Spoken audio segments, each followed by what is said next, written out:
Halo, selamat datang di kuliah Keselamatan Pabrik Bioenergi dan Kemurki.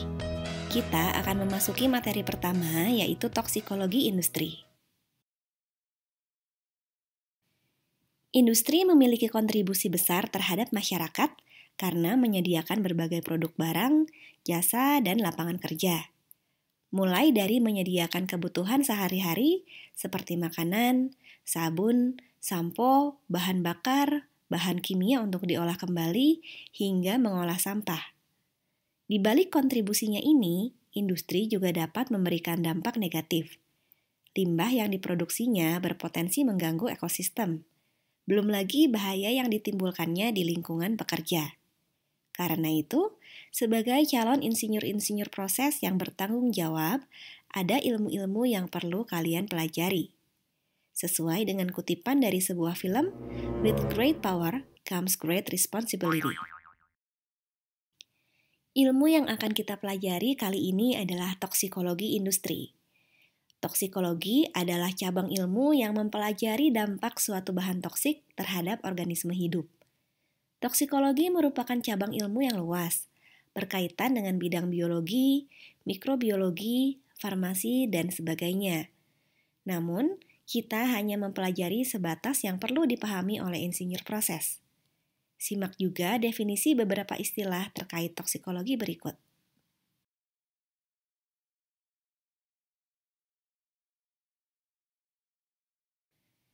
Bagaimana bahan toksik masuk ke dalam tubuh?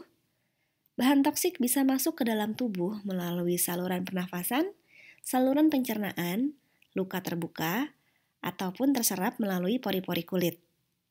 Di industri, yang paling lazim adalah melalui pernafasan dan kontak dengan kulit. Saluran pernafasan bagian atas terdiri dari hidung, sinus, mulut, faring, laring, dan trakea.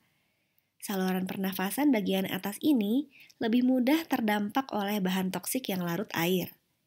Hal ini karena bagian tersebut menghasilkan mukus alias cairan yang berfungsi melembabkan udara masuk. Bahan toksik dapat larut ke dalam mukus atau bereaksi membentuk asam atau basa. Contoh senyawa yang membahayakan saluran pernafasan bagian atas antara lain hidrogen halida, senyawa oksida, dan hidroksida. Sementara saluran pernafasan bagian bawah berupa paru-paru dapat terganggu bila ada yang memblokir alveoli, baik berupa partikulat debu yang menempel atau senyawa yang bereaksi dengan dinding alveoli. Contoh senyawa yang dapat membahayakan saluran pernafasan bagian bawah antara lain monomer, senyawa halida, hidrogen sulfida, metil sianida, partikulat asbes, silika, dan jelaga.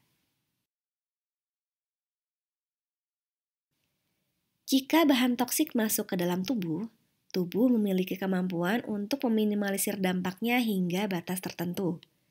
Ada 3 mekanisme tubuh untuk mengeluarkan bahan toksik dari darah, yaitu ekskresi, detoksifikasi, dan penumpukan di jaringan. Sebagian besar ekskresi dilakukan oleh ginjal yang mengekstraksi bahan toksik dari darah dan mengeluarkannya melalui urin. Senyawa yang lebih besar umumnya diekskresikan ke empedu oleh liver atau hati. Paru-paru juga berperan dalam ekskresi zat volatil seperti alkohol dan kloroform. Jalur-jalur lain ekskresi dengan skala kecil antara lain melalui keringat yang keluar dari kulit, melalui rambut, dan bahkan kuku. Jika kandungan bahan toksik terlalu tinggi, kerusakan dapat terjadi pada ginjal, liver, dan paru-paru, sehingga menurunkan kemampuan organ-organ tersebut untuk mengeluarkan bahan toksik dari tubuh. Jalur berikutnya adalah detoksifikasi. Detoksifikasi artinya tubuh mereaksikan bahan toksik menjadi senyawa lain yang lebih tidak berbahaya. Bagian tubuh yang mampu melakukan detoksifikasi antara lain adalah darah, dinding saluran pencernaan, kulit, dan ginjal. Mekanisme terakhir jika bahan toksik tidak dapat dikeluarkan oleh tubuh adalah penyimpanan di jaringan. Penumpukan bahan toksik paling banyak terjadi di jaringan lemak, namun juga ada yang tersimpan di tulang, hati, dan ginjal. Ini akan menjadi masalah jika sewaktu-waktu tubuh perlu menggunakan cadangan makanan dari jaringan lemak. Kumpulan bahan toksik yang tersimpan nantinya akan masuk ke aliran darah dan dapat menyebabkan kerusakan tubuh. Oke, di segmen toksikologi industri berikutnya, kita akan mengenal respon tubuh saat menerima bahan toksik. Kita juga akan mempelajari kurva-kurva yang dibutuhkan dalam toksikologi industri. Sampai jumpa!